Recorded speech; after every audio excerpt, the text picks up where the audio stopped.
Bismillahirrahmanirrahim. Assalamualaikum warahmatullahi wabarakatuh.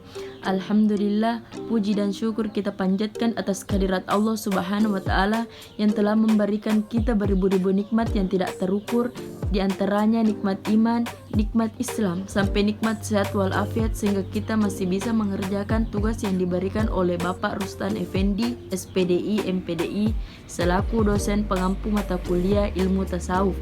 Sholawat serta salam tidak lupa kita curahkan kepada bagindayullah Nabi Muhammad Sallallahu Alaihi Wasallam, Nabi yang menjadi uswatun hasanah fid dunya wal akhirat, insyaallah. Baik, kami dari kelompok 5 akan mempresentasikan tugas makalah kami yang berjudul Perkembangan Tasawuf dan Tokoh Sufi dari Masa ke Masa. Adapun anggota kelompok kami, saya sendiri atas nama Nurlia Ismail dan dua rekan saya bernama Fatiatul Fadliyah dan Roslina. Langsung saja materi pertama akan dibacakan oleh Fatiatul Fadliyah. Bagian A yaitu munculnya tasawuf. Yang pertama, diktomi fikih tasawuf.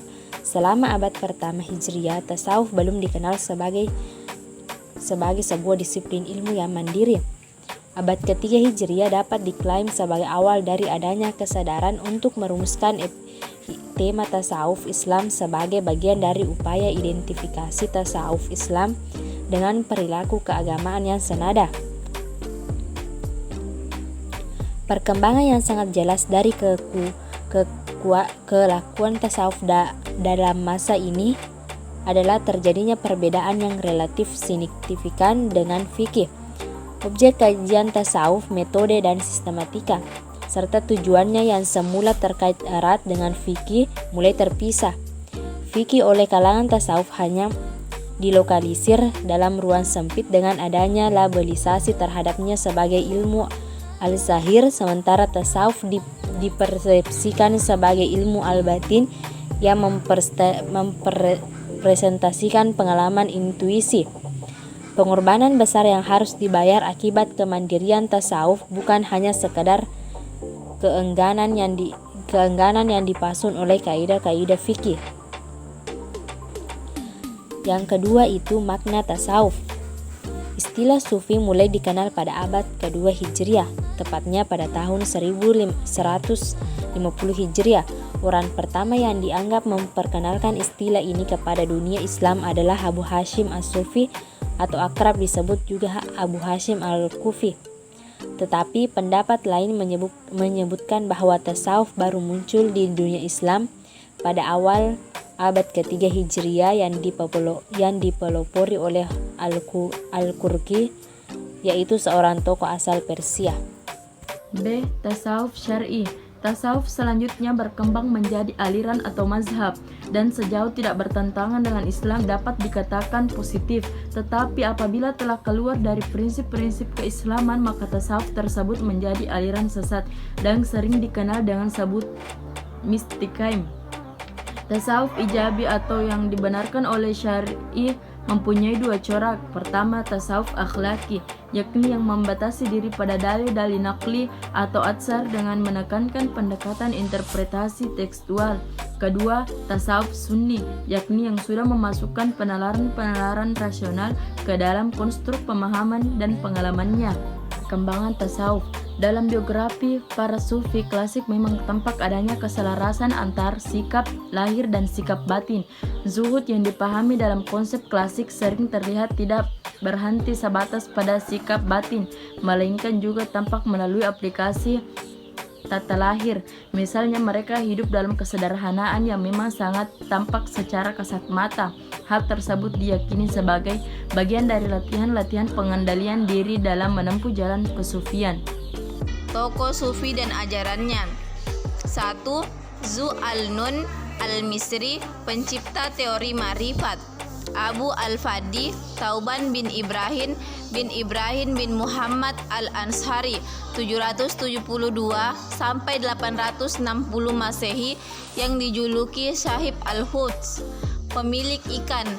Ia dikenal sebagai sufi yang mengembangkan teori tentang ma'rifat. 2. Abu Yazid al-Bustami, teori al-Ittihad Al-Bustami adalah orang pertama yang memakai istilah fana sebagai kosakata sufistik. Dia mengadopsi teori monisme dari gnostisme Hindu-Buddha.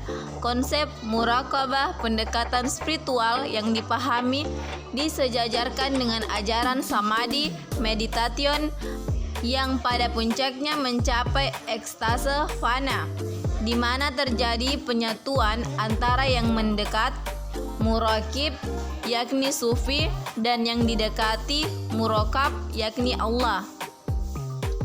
3. Al-Junaid Al-Baghdadi. Teori Wihdat Al-Wujud. Abu Al-Qasim Al-Junaid bin Muhammad Al-Nahewadi Al-Baghdadi. Ia dikenal sebagai tokoh yang mengistimewakan beberapa kecenderungan tasawuf dan mencoba mengislamisasi istilah-istilah tasawuf dengan istilah-istilah dari Al-Quran. Ia digelari Sayyid Al-Taifah dan juga tasawuf al-ulama, guru mereka para ulama. Dia menjadi figur teladan dalam dunia ketasawufan. 4. Al-Haji. Teori Al-Hulul Al-Hajj 858 sampai 922 Masehi merupakan seorang proponen paling awal yang disebut-sebut menerima klaim keselamatan ekstanologis di luar Islam. Di antara tebaran pemikirannya memang terdapat ide-ide yang dapat diaspirasi sebagai sumbangsihnya bagi paham pluralisme agama yang sekarang menjadi wacana Islam aktual. Semisal yang terekam dalam tafsirnya atas kisah Musa ketika diajak bicara oleh Allah, yang tampak di mata telanjangnya sebagai pohon bakular api burning bush yang berbicara. Perjalanan yang bisa diambil adalah bahwa ketika seseorang telah sampai pada titik kesadaran diri di mana ia terasap ke dalam hakikat kebenaran, maka kebenaran itu tampak hadir dalam setiap apa yang dilihat secara lahir. Kesimpulannya yaitu, dalam sejarah perkembangan tasawuf di Indonesia, sejak berdirinya Kerajaan Islam Pasai, kawasan Pasai menjadi titik sentral penyiaran agama Islam ke berbagai daerah di Sumatera dan pesisir utara Pulau Jawa. Penyebaran Islam ke Pulau Jawa juga berasal dari Kerajaan Pasai, terutama atas jasa Maulana Malik Ibrahim, Maulana Ishak, dan Ibrahim Asmoro, yang ketiganya adalah Abituran Pasai. Perkembangan Islam di Jawa selanjutnya digerakkan oleh Wali Sanga atau Wali Sembilan.